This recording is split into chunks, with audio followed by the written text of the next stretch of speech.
All right. I feel like I've aged about 10 years since the last time we did one of these.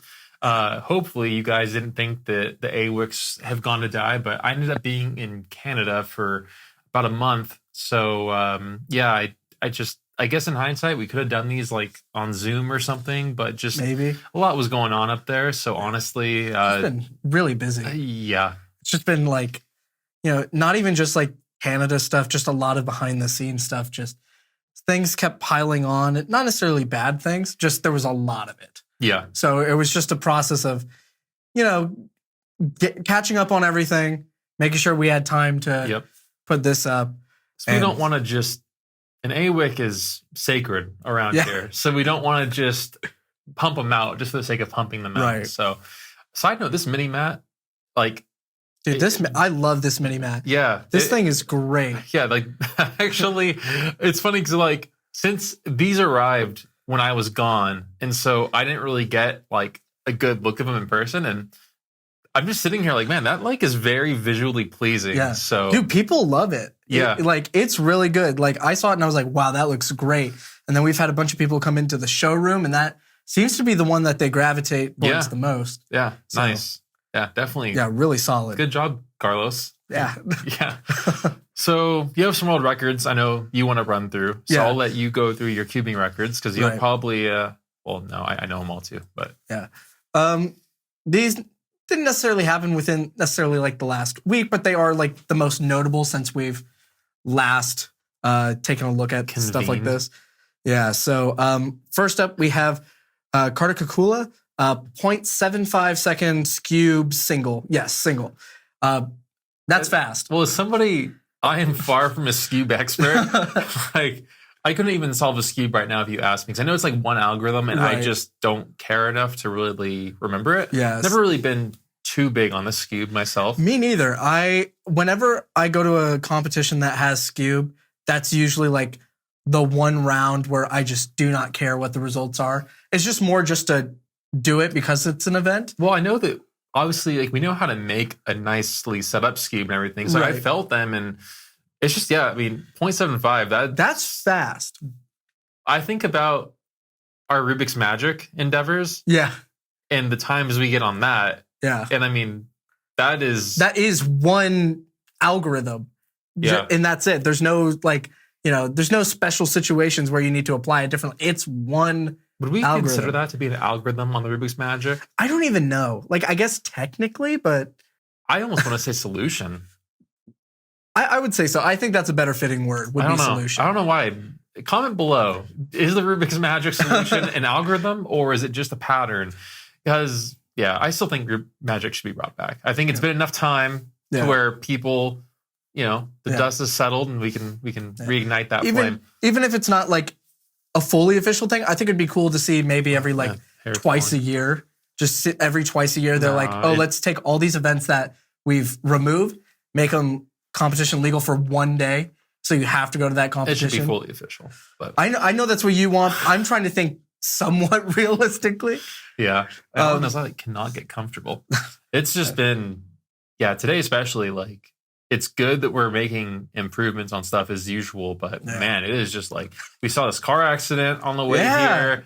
Like, it is just like I think I bit into my lunch a little too hard. Like, my tooth now hurts. I'm supposed to be at the dentist tomorrow and canceled that to be here to get some stuff done. So that's not really feeling like a good decision. Yeah. But okay. So Carter got the world record, and then the Yihang one, I know you're going to bring up also, right? So if you guys haven't heard, there was this big issue surrounding the quote-unquote first sub-1 average for 2x2. Yihang Wang got a 0.93, I believe. And he, the first 4 solves were fine. And then on the 5th solve, the judge had lifted the cover before he said he was ready. He did the solve anyway and then just asked for an extra. A lot of people do this, but I think in the actual regulations, I believe it says something along the lines of that you're supposed to ask for an extra immediately before you do the solve. But that makes sense, because nothing, I'm just speaking as it is, like, nothing against Yihang or whatever, but it's almost like if you got a really good solve, he knew he was going for the world record average. Right. So I think that the whole argument here is that, like, if it was a good solve, it questions, would he have... Right, exactly. Would he give up the world record average and be like, yeah, it was the wrong one? Right. And then when he got actually, wasn't the fifth solve not a good one? It was a bad one, yeah. Yeah, and then he asked... Yeah, and then he asked for the extra after he already did the solve, and then that on the extra got him the world record. Yeah. But there was a bit of controversy because you're supposed to ask for it pretty much like right away, but he didn't. Which I see this a lot in competitions. A lot of people will, solve their cube anyway and then still ask for the extra. Usually they have it like on camera or something, and they could see he didn't. I didn't say ready beforehand, but I think why though? I feel like it adds a necessary complication. Like if you know you're going to say something either way, like I don't know, like I just think it'd be so much cleaner to just I would just do it right away. Yeah, because one, this situation could happen where you could get a bad solve and then be like, oh, I want an extra, and then it brings into question the morality of it. But the whole thing again, I don't know, but the whole like sixth scramble, I know like the WCA, what more could you really do? Like I'm trying to think like what's the most fair? Like if a judge does make a mistake and you are entitled to another scramble, like you shouldn't have to get a DNF, because where I'm going with this is like if you get a world record single on that sixth scramble, right, but no one else had the opportunity to use that sixth scramble, it that is kind of seems weird. But then you could argue different competitions. Right. I don't know, like almost like luck of the draw kind of thing. We'll see.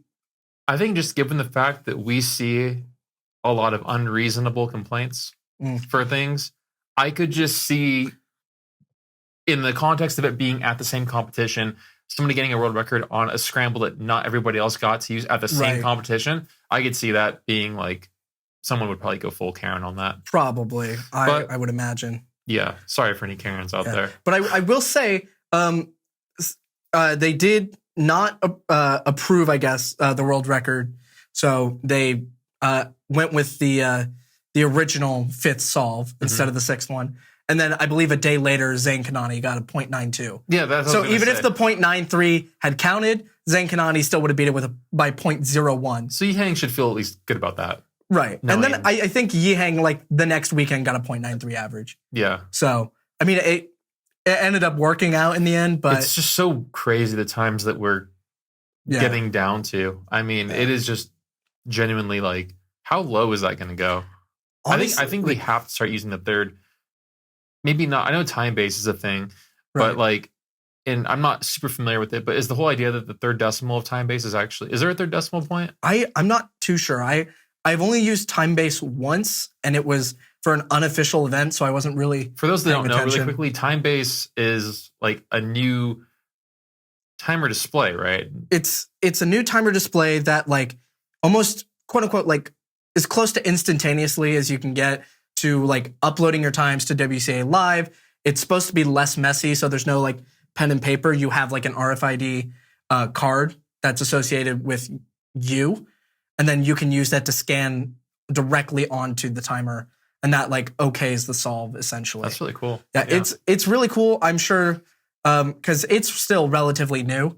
It's been around, I think, less than a year still. Yeah. So it'd be cool to see that as we get further down the road, to see it kind of maybe appear in like maybe not necessarily world championships, at least as of right now, but like definitely like regional championships like West Coast or maybe East Coast, wherever, just to see how it handles a like championship setting. Yeah, I think it'll have to be vetted heavily before it's deployed for like mass use. Right. It seems cool. Yeah, like, I do think though that we do need to adopt a third decimal point. Yeah, especially as these times get lower and lower. Like when Max Park and Timon Koloshinsky got the same world record average. Yeah. What was the third decimal at that point? And that's the thing that's so interesting is I've had a few friends and family members like come to competitions with me. Right. And one of the questions is always like when they see the scorecard, like where's the third decimal? Because I think it's a little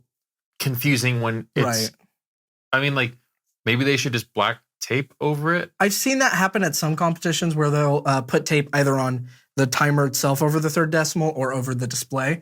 But I mean, like, as times get faster and faster, honestly, I think we should probably, at least some point in the near future, start adopting that third decimal. Because from my understanding, they don't use it now because I believe there was like a survey done of it being used to where they discovered that certain numbers were coming up more frequently in like a not true variable nature, to where, like, let's just say, for example, it was number 7 and 3 were coming up disproportionately more on that third decimal point. I see. Okay. Than other ones. So their argument is that SpeedStacks did not make a truly accurate third decimal timer. I see. And it's essentially just like rolling a die. Right. Okay. Yeah, I could with that explanation, it makes sense why they haven't implemented using the third decimal. But and then I think they also said that some accurate, competitions it gets messy because like previous records, new records. I almost just think like it is what it is. We just need to like roll with it. And even if it is random, like I just think with how low times are getting, that's kind of just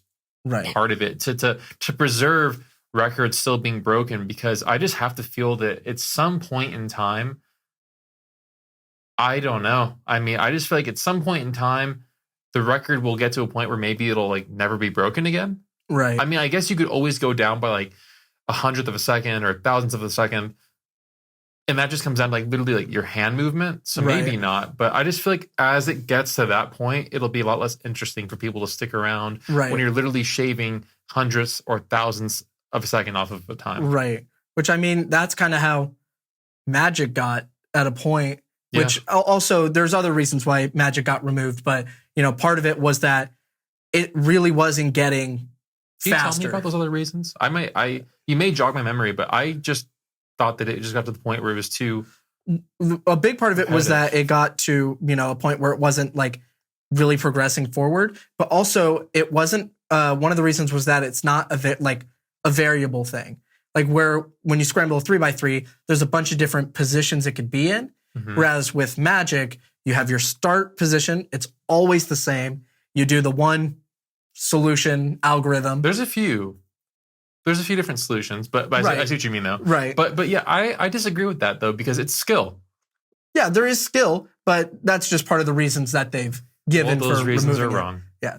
See, you can tell he really wants to have Magic back. Yeah, it's interesting too, because one of the manufacturers for the Lingao Magic messed up on an order, and we were supposed to get Master Magics, which are 16 panels. Right. They randomly sent us these like 20 panels that I've never seen before. Really? Yeah, and they mislabeled them, so it went out to the customer correctly, and the customer was like, "This is freaking awesome! Like, do you have any more of these?" Yeah. And we did. So like, it was a win-win because we were able to catch the mistake, fix our inventory, sell them the rest of them for the price of a regular Magic, which is a deal, and they got the original Magic out of it. So that was a interesting discovery. Yeah. I know, like, it's really popular in the US, but there's a website where you can see like unofficial events, like the records and stuff for them. So like Magic is like on there. I want to say it's like cubingcontests.com or something. It's attached to our competition page, which we'll touch on a little bit later. But like it pretty much keeps track of all these unofficial events and like where you rank on them. And obviously post removal, times have gone kind of back up because less people do it. I think right now I want to say I'm like 15th in the world technically by average, I think. Yeah. I don't know why 0.74 is the number that comes to mind when I associate that with the Magic World Record. Do you have any idea what it was? Not a clue. I know it was under a second. I know that. Research that and we'll throw that on screen. Yeah. I mean, we don't know if you're going to be the one to edit this, but yeah. So put it on screen. If you don't see it on screen, we're coming for you, whoever edits this. So moving on, you also, I know, because again, for those that don't know, we have a few topics that we would like to hit on with these, but sometimes things just get too juicy and we don't always do that without making this like an hour-long thing. Right. But yeah, and I align with you so much on this topic. So I guess Jaden has beef with the fact that these manufacturers are having a trend of just taking an old design example, MGC 4x4 that's been out since 2019. It's somewhere around that. I looked it up for one of the videos we did because I wanted to see how old it was, but I don't remember. Fact checking. It's like 2019, 2020, maybe 2018, but I think 2019 is the right time. But essentially what he's touching upon while he looks this up is that they're releasing the same cube with these like almost insignificant upgrades, like, or not necessary. Like they have the normal MGC that's been around for years. Then they made the UV coated one. There's no differences except it's UV coated, which We're is about to hit the 4th year anniversary, by the way. Oh, jeez. So yeah, it's like just the UV coated. And then they released another version. That's the Speed Micro Actuator version, which adds this kind of like really small, almost like ball bearing type thing. Which picture on screen. Right, which makes it like slightly faster, but not like enough to make me want to go out and buy this. What really butters my toast on this is that the box for the Speed Actuator one is how it should have been from the freaking beginning. It's so small. Yeah, again, we post a picture of a side-by-side reference. Right. It's so much smaller. It slides out. It's more durable, too. Like, it feels like thicker cardboard. It's cheaper for everybody involved for us to get it here and to ship it over to you. No sleeve. Yeah. No sleeve. Yep. That's the best part of that thing. Yeah. The sleeve design is like printed onto there because that's always a headache. Yeah. And yeah, but then the UV coated version, I presume they used the same big box just so they could slap the UV sticker on there. Yeah, all they did was slap a sticker. So I guess that kind of makes sense why they would use the big box. I just wish they would have went with the small box because it's like, I don't know. Right. I mean, the Speed Actuator micro bearing thing, I can say is actually, I'll give them points. It's cool. It's different and unique. So like, cool. Like that, but like, put it into like the VIN 4x4. Right. They would have been a lot more appropriate in the VIN 4x4 because it is an MGC. In this case, which is another like point on this topic, is just make a new one. Like a new MGC 4x4 V2. I was going to say that, but that's kind of asking a lot. Oh yeah, but still, like, because the MGC stop 4x4 releasing old cubes with these minor upgrades. Just give me a new cube where you either do like a full overhaul or actually improve on it. It's been years. Well, they are working on a new 5x5. Did you see that? I did see that, but let's be honest here. Is it going to be UV coated, Speed Micro Actuator version? They did do a really good job with the MGC series. It did stand the test of time. It did really well. It's still been 4 years. Yeah. What was I going to say? I don't know. I just really, for me, like, it's a pain in the butt when you get 4 years later a new version of the same cubes. You have to go back to all the previous listings, make sure everything matches. Like, we try to do comparison charts and stuff to make it easier for you guys. It is just, it's a hassle. Like, then the product pictures, like my like OCD tendencies kick in to where I'm like, oh, is the color grading like exactly the same on these? Like, it just really is like bothersome. Because to me, it's like I love new features in cubes because I always like seeing something new. But I also want like a new cube to go with it. You know, something where the hardware complements the feature, because we have outdated hardware, not fully outdated, but you know, old hardware, new feature. And it's like, sure, they can go together, but give us new hardware with actual like a boost in performance with this new feature, call it the V2. And now you have a new cube that you can sell. One, the performance should be better just already. And then you get the bonus features along with it. It sets a new precedent. But well, the thing is that the VIN 4x4, which for those that don't know, is essentially an MGC 4x4 with just some slight piece revisions and slight updates. That got a pass. No one really like had an issue with that. Right. So yeah, like, I don't know if the Speed Micro Actuator thing was an afterthought or if maybe, because like the VIN is the MGC, it's made through YJ, but like, I want to say somebody else is involved in it. Probably. To where like maybe there's like royalties or cuts that have to go. So like YJ wanted to use that feature for themselves. Right. I don't really know, but yeah, that it is.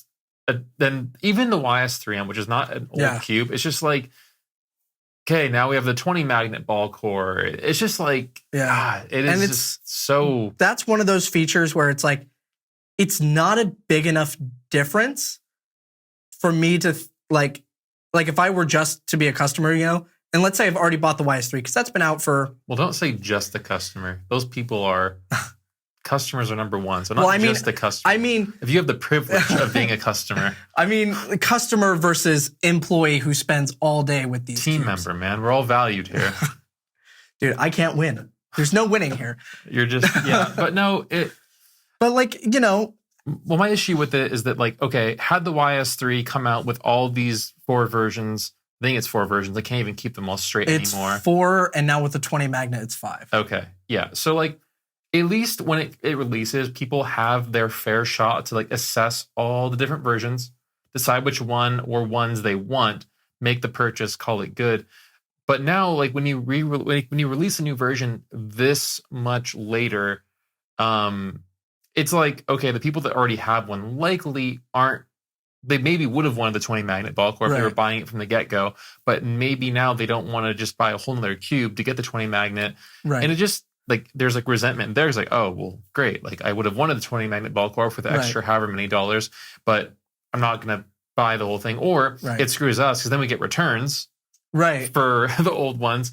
It just is like, I don't know. I wish that these cube manufacturers, I try to help, and some of them take my advice more than others. And I'm not saying that I know everything, but like I have a pretty good idea of what people like and want, at least in the US market. And I just wish that they would like take more of it. And no one's perfect, but it's just, I don't know. It's just like you release an old cube with new features. Sometimes the features are cool.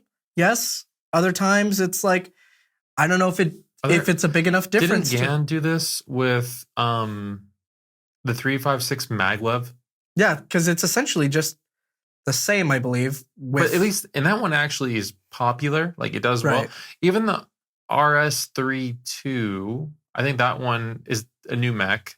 Yeah, the GAN RS2, but it's kind of like equally as like it's like an improved RS, but yeah, I feel like that's more justified a bit, just because the 356 series, it was like, I think they're more reviving the 356 series as opposed to taking the cube that already existed and being like, oh yeah, we're taking the 356M and adding maglev, because they did update it a bit. It also kills me that like the 356 used to always be in the product titles, then it got dropped, but then it's like here for some, because for those that don't know, the GAN 356 means the 3 is their naming scheme is the first digit is 3 for 3 by 3, however many layers. Second one, and second 2 numbers at the side. So a 3 by 3, 56 millimeter. So there was a GAN 357, 3 by 3, 57 millimeters. But it's like these names, like the GAN 356, 14 Pro, maglev, UV coating. It's just like these names are going to be so ridiculous, but it's just interesting that like on our product brochures, some of them say 356 on title, other ones don't. And it's just like, let's just kind of like pick a scheme and like kind of like stick with it. Yeah. And I mean, I'm just trying to think though, before we move on to like the new cubes, are there really, aside from the MGC and my short-term memory, YS3M? Yeah, I already forgot. Are there any like other recent examples of old mechs being like dug out of the grave? And I wouldn't say necessarily dug out of the grave, but like the 14M Pro. Oh, yeah. Which is, I mean, to be fair, this one is more fixing an issue as opposed to adding a either unwanted or unnecessary feature. Well, you know what says a lot, though? They knew it had a popping issue from very early on in the release. And I get it. For them to have to like scrap all those GAN 14s sucks, but they've been kind of selling a product this whole time that they knew was not up to par, waiting for that stock to move before they made the new one.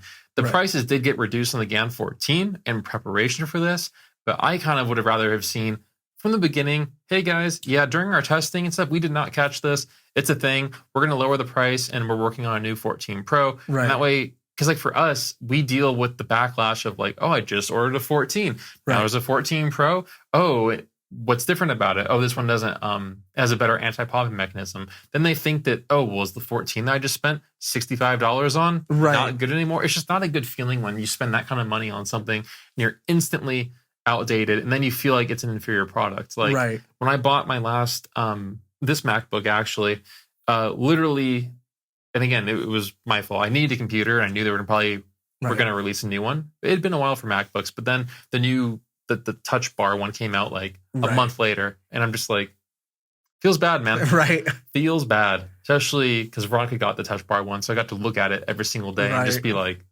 Touch Bar's looking pretty nice. But anyway, yeah. So as far as new cubes go, I mean, I guess while we're talking about GAN, the Megaminx V2. Yeah. There's a delay on that, right? It's just been, the problem is, again, it's been delayed after delayed after delayed, and we're given so little info, which our customers expect a full rundown, which I would love to give, and I agree with. Like, we would love to keep everyone in the loop, because one, that helps, satisfy the curiosity, and it also gives people a reasonable timeline to expect things, or they'll understand we thought this was coming out a lot sooner, but they could be gifts. It just sucks when we don't really have clear answers for people. Right. And we're I feel like I'm giving people the runaround when I'm not. But it's I guess that straight up we were told that it's not been prioritized in preparation for the GAN 14 Pro. Right. Is what's happening. And we're just kind of being, they have our original order, right? And they're just sending out little batch by batch because there's 4 different variants of it in total. There's the UV coated and frosted. Then in those parents, you have the black face and then the gray face, right? Yes. Yeah. So it's just a lot of variants to keep track of. And it's unfortunate. I hate having to tell people hey, another week went by.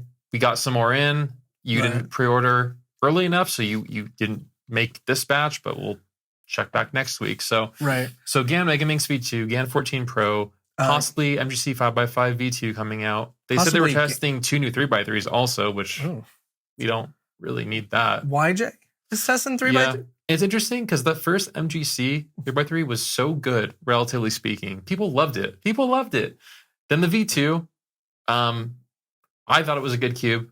And people... Yeah, I know. I saw the cube score. I looked at it. Yeah, I liked it, man.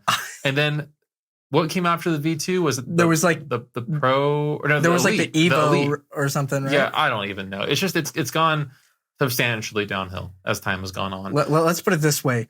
YJ, really good at making kind of the more budget-friendly, bigger cubes, and more kind of square one. And 2x2. 2x2, much better than the 3x3. As good as the other cubes. I mean, they break a lot, so it's that's my point for us, right? But everyone loves it when it's working. I would say YJ, stay away from 3x3s. Do anything else except make the same puzzle. I'm with getting an unwanted kind feature. of angry as I'm thinking about all the issues we deal with. I'm wait a minute, it's all MGC stuff, broken big cube centerpieces, 2x2 corners. Come to think of it, the 3x3s break the least. But remember when they ran their car over the 3x3? Remember that? Yeah, I do remember that. Yeah. Did we ever replicate that? No, we were gonna do it and put it to the test, but I don't think we ever did. I think we decided if it broke, that would look bad, so we didn't want to do it. But yeah, I don't know. That's wow. Yeah, that really just kind of I warn people too with the MGC series. They're great, but they, in my opinion, there is a line it's right here. Too loose, too tight. And there is there is a quarter of a turn threshold between that too tight, too loose. There is a very definite sweet spot. It kills me whenever I sell an MGC 6x6 to some young aspiring cuber and they don't opt for a setup service for the tensioning and the lubing, and I just see the turning style, I'm just I will see you in probably 5 minutes. Yeah. And unfortunately, it happens. You try to give warnings too, but I usually if I know there's a puzzle that's either tight or loose out of the box, most of the time, I usually try to give them that warning, with the YJ minis, the mini 4x4 and 5x5. They're pretty loose out of the box. So when a customer comes in store and they want to get one, I usually tell them right away, these come pretty loose. I would recommend tightening them a bit, especially since most of the time, you're not speed solving the minis. They're usually entry level cubes. A lot of the people that buy the minis have smaller hands and are younger and not as careful in some cases. So I always say, it's good to be on the safe side and just tighten them a bit, just right out of the box. That way you can reduce the chance of it popping. But, sometimes it's inevitable. Yeah. It just happens. Well, so other new cubes. We just got the Qi AI Smart Cube. Those are cool. The Qi SCS. Yeah, I know. That was pretty funny. Yeah, that's surprisingly inexpensive. Did you confirm if it has a gyroscope or not? It does not, as far as I can tell. I'm assuming no. I've used the app. It doesn't rotate at all when I'm turning the cube. So. I was assuming no, because it's $22, which is insane for a Bluetooth I will cube. say it performs pretty well. Yeah. It eats up lube like no other. Do you like the art version, which is black, rounded corners, tiles, and transparent internals? Or are you a fan of the speed version, which is the stickerless? I'm more of a fan of the speed version, but that's more because I'm I'm interested in the speed side of things. But I can imagine there's going to be a pretty good chunk of people that are really going to like that art version. I think I'm in that chunk because I like it. I would get the art version. Yeah, if I were buying one. It reminds me of a much better Go Cube. Yeah. If I recall correctly, because I haven't used the art version as much as the speed one, but it kind of feels a little bit more snappy, if I'm not mistaken. But again, I'm more on the speed side of things, so I like that one. It's based off the Qi M Pro 3x3, as far as I can tell, and it's pretty good. Yeah. Well, and I'm trying to think. We got the Galaxy Terraminx. There's been some cool new releases lately, but going into the summer months, probably going to slow down a little bit on that, and then come September, October, start to ramp up. So I'm just curious. There's almost 100% going to be a GAN 15 later this year. 15? Almost 100% guarantee. I was thinking 15 by 15. The GAN the GAN 14 Pro is too early for their yearly release cycle. Right. And they always do the yearly release, so I don't know. It's going to be interesting to see how I don't know if that'll work in their favor, because you're going to have two technically flagship releases really close to each other in comparison to previous years. So it's going to be interesting to see how the plays with each other, the 14 Pro and the 15. Yeah, then I don't know if we mentioned the GAN 5x5. I think we did. Maybe briefly, but yeah, that's a new one. I'm interested in that. See, I did warn people, though. GAN was slick when the Hong came out. They wanted to swipe that thunder, and they announced their 5x5 prototypes, and it worked because I was in Canada that first week. I think it was available at a competition, I want to say. All I know is there was a competition when it was very new, right? And people were straight up I want it, but I want to try the GAN one. And I told them right, just so you know, I'm not telling you not to wait, but if you're not cool waiting for potentially a few months, I would get it now, right? Because and also never know. I have seen videos of people with the prototypes and stuff, and it seems to be good. But I'm also skeptical because I know how their 4x4 turned out. So I have no gripes with their 4x4. Because they fixed it in the batch 2. Even the batch 1, honestly, I didn't think was that big of a problem. But yeah, this man hates it. Yeah, I am not a fan. I'm sure there are plenty of you guys out there that also agree with me that it is not a good cube. But yeah, that's why I'm a little skeptical with the 5x5. Though I am interested in it because I use the Volk 5, and then I tried switching to the Dionysia, the Auschwang WRM, a couple of other 5x5s, and nothing really felt good. And then the Hong came out. I loved it. It was great. So it made me come out of 5x5 retirement. It was that good. Yeah. So it'll be interesting to see how the GAN 5x5 is in comparison to the Hong, since those are pretty much now would be the top two players. Well, I'd say let's transition to, I guess the breaking news that happened. Oh yeah. Last night. So oh man, I don't even know where to start with this. Essentially, Daily Puzzles in Australia went out of business, or they're closing. It's pretty clear that they're going to, but now that I just gave them free advertising, I'm sure they'll find a way to not close and then free advertising. Yeah. I'm joking.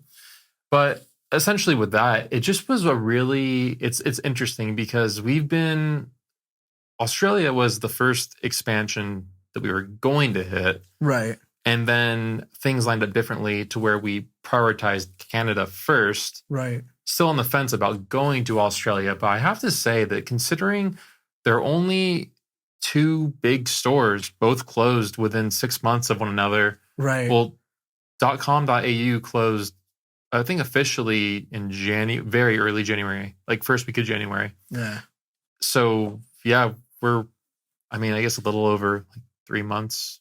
Well, I guess we're getting closer to 5, but Yeah. it makes me wonder, is there something wrong with the market over there? Or is it a managerial thing? I mean, I will say that everyone, I shouldn't say everybody, for the most part, people that don't know the ins and outs of a cubing business, which is a lot of people, they just assume that like you buy a cube for $1, you sell it for $20, and you're just raking in $19. Right. And they neglect the fact that cubes are not $1. Right. In most cases, if it's $1, it's not going to be good.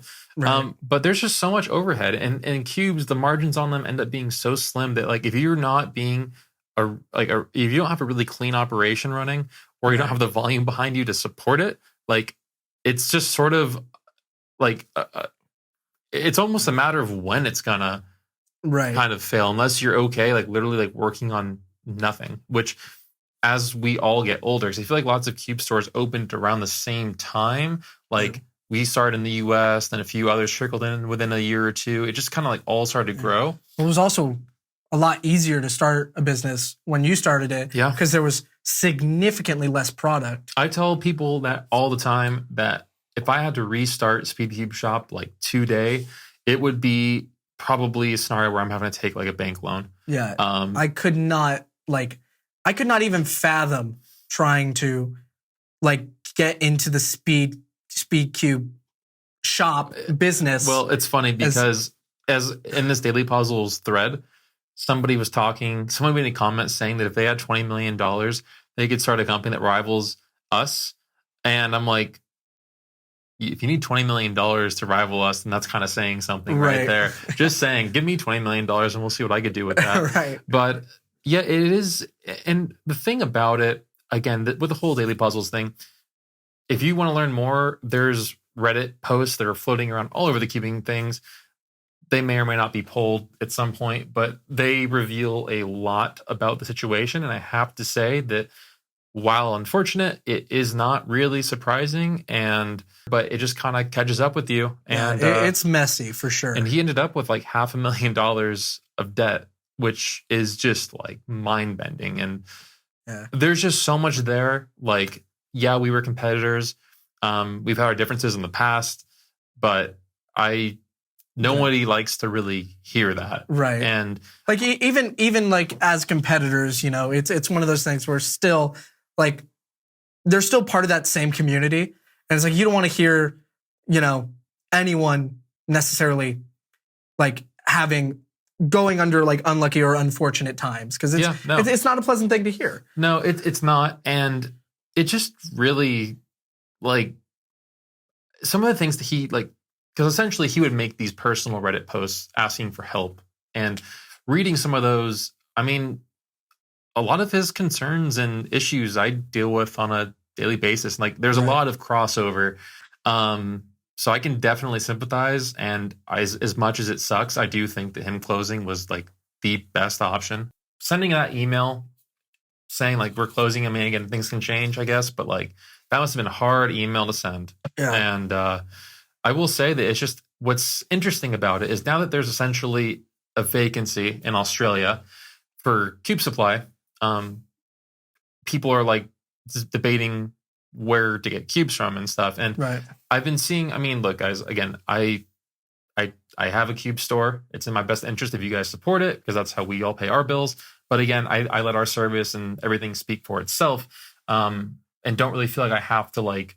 It's fine. People say that I'm like sales pitching. I'm like, I really don't think so. It's like, again, we're selling products here, but like I give honest feedback, and it's like, if I wanted to be sales pitchy, it would be like those like 90s car dealership commercials or whatever. Like it could go so much further. Like, but like my point is that when people, it's interesting because like I think that the cube stores that are essentially established, it's like kind of like the cubing manufacturers. They're like the pillars of the community. Like some of us are more involved than others. But like when you shop at a cube store like SpeedCubeShop, you get the expertise. You're working with cubers. You have the huge selection. There's post-product support if you have pops, need replacement pieces. There's lube services. And if you have any questions about what to get, right. It's just like an overall convenience. Like it's very, very convenient. You're shopping with experts, and I mean our pricing is we sell for what we're required to sell at for the most part. And again, I think that our shipping rivals Amazon. I mean, we don't yet have our own like delivery infrastructure, but like when Amazon does deliveries through like the USPS or FedEx, which is more common than people realize. Like we ship orders like in 4 hours on average. That's including weekends and custom products. Like we ship orders really quickly. And yeah, there are some delivery issues from time to time, but we can't control that. So with that all being said, like this reminds me of back in the day, there was a Diane Zanchi knockoff. Some random dude in China just like took the mold, copied it, and just made like an identical replacement. The plastic quality was different, so it wasn't quite as good, but people that would buy that, aside from just like I'm buying the regular one and the fake one for like experimental sake, the people that were just buying the fake one because it was cheaper or whatever, it's like, don't be surprised. And Diane, I mean, I don't think this was the reason why, but like, don't be surprised if Diane eventually gets hurt by it, goes out of business, whatever. So my point being, if you believe in a company or a business or whatever, I'm not saying to support it if it's like not in your best interest too. Like it has to be a two-way street of value provided by the company to the customer and customer support. Like it's a circle of life type situation. Right. But my point is that when people immediately just want to shop with that random third-party seller who drop ships cubes to Amazon or whatever from China, and we see this all the time. They get mislabeled because we know cubes and they're already hard enough to tell apart when they get delivered. Like they will use the same box for different items inside. Right. They'll mislabel them. So even though it says black plastic on a box, you can't trust that. You have to open it and make sure it's stickerless. Point being, it's not nearly as good of a service. And if you're saving $1 or $2, whatever it is, if that grows to an extent, like what maybe happened in Australia, people are buying from other vendors or whatever. Right. Don't be surprised when pillars start to fall. Like, like the 2 Australia stores are now gone because they weren't able to support themselves. I'm not saying that it was a support issue in this case, but my point is like, shop where you want to shop, do what you want to do. But just if you see our prices go up, because I mean, the economy is not in a great circumstance in many parts of the world right now. It's just things change. So, it's like, I know like some people like to shop directly with the manufacturer, which, oh, that's man. Like my thing with that is like, if that's what you want to do, truly, I mean, that's fine. My thing is like, when you buy directly from a manufacturer, you can only ask that specific manufacturer about the cube you bought. You can't, ask another company. And what I mean by that is like, if you buy a cube from Qi, buy a cube from Gan, buy a cube from Moyu, you have to ask each of those companies about their specific cube. Whereas if you bought, a Qi, Moyu, Gan cube from us, you could ask one person about all 3 cubes instead of having to reach out to 3 separate people. And the service you get historically, from what we've been told and what we've seen, is not nearly as good, not anywhere as good as what we provide. Like, they're big fans on just, oh, you have a broken cube? Well, here, we'll send you out a replacement part. Oh, it popped? Sorry, that's on you. And even like when we've tried to, like if we get something that's damaged, whether like in customs or in transit or whatever, just us trying to reach out and I've given up. We do not get like reimbursed. We've tried, and it's honestly more trouble than it's worth. Yeah, that's a great way of putting it. Like the time you put in chasing these people down to try to like, I mean, because like whether if a box is damaged in transit, then it's like, is it a mail carrier thing? I mean, we still replace broken stuff and we try to do claims and worry about that after, but we make sure our customers are taken care of. Right. Factories, I can't make a general statement, say all of them, but them not so much. And what really sucks is that some of these factories are trying this new thing where and this is the dream, from like a profit standpoint. Right. But being the manufacturer and the retailer, you're selling it at the retail price, making it at your price, like that's a good margin. Right. But it's just interesting that they're doing these things where like they're over time being more and more aggressive with it. We're like, okay, new cube comes out, we gatekeep it for a month. Like you can only get it from us. And there's people that just cannot resist waiting. And hey, I can't say I blame them to some extent. But the joke is, it always does make me feel like a little good when people will like order it from like a Chinese manufacturer directly. And then we get ours and we ship them out. And people, they're like, some people will say like, wow, I'm still waiting on mine from the factory because it's held in customs or whatever. And guess what? They don't have the resources or care to really help in some cases. Right. I should say resources. Let's do a little callback to why you opened up SpeedCubeShop in the first place. Yeah. When you placed that order and it never showed up. Yeah. I can't say that all stores in China, or I can't say if you're not shopping with SpeedCubeShop, it's going to be a bad store. But I'm really proud of what we built. I can with 100% honestly say that I think that shopping with us is like your best option. I really do. I mean, the amount of effort we put in just the whole customer support, like, even when we're not wrong, like people will make a shipment and they'll create an order, make a mistake and like order the wrong plastic color or pick the wrong shipping method. Like we'll come out of pocket just as like a, hey, it's not our fault, but like that sucks. And like, we'll do you a solid on this one. Right. And not many companies do that. And it's expensive to do it. Like I looked at how much money we spent on replacement cubes last year, not even packages. Right. It's a big number. And like, I would love to have that big number to reinvest into either, you know, the business, staff, my family, a little bit of all three. Like it would be nice, but I don't know. So I guess where I'm going with this is like, it's tough times. Right. I mean, support companies that you think, you know, you want to stay around and, you know, last, companies that you believe in. Yeah, that's a beautiful way to put it. And if you don't be surprised if things happen. Yeah, and obviously it doesn't happen overnight.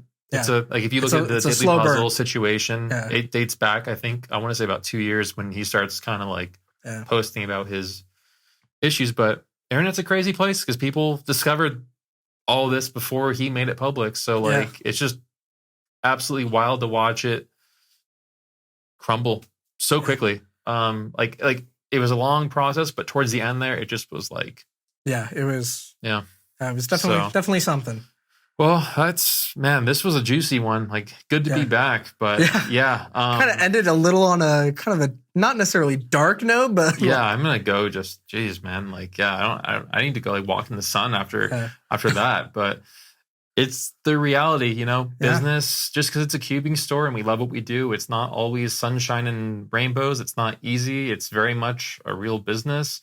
I will say that man, the conclusions or assumptions that people make about like throwing out numbers or someone was saying that like the Daily Puzzles claims they've netted like was it 10 or 20 million, and I'm just like, man, like you like just that's how rumors and misinformation are spread. It's just people just do not read or they just jump to conclusions.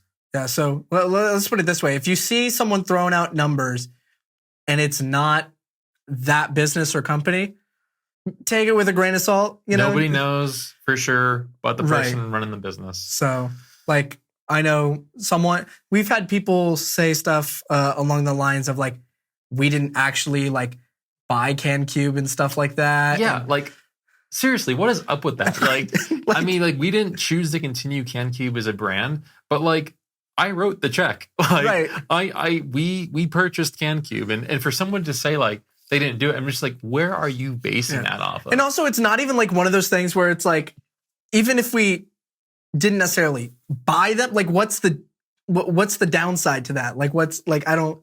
People are crazy. Yeah. But either way, I don't know. I can go on about that forever. You guys stop me here, or I'll just go off. But good to be back. If there's any topics you guys would like us to cover, leave it in the comment section down below.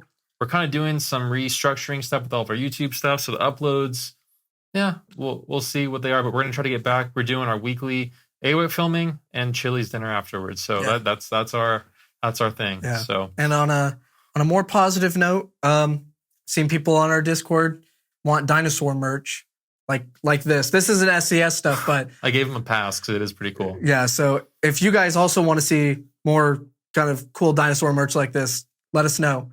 I think it'd be cool. I like it.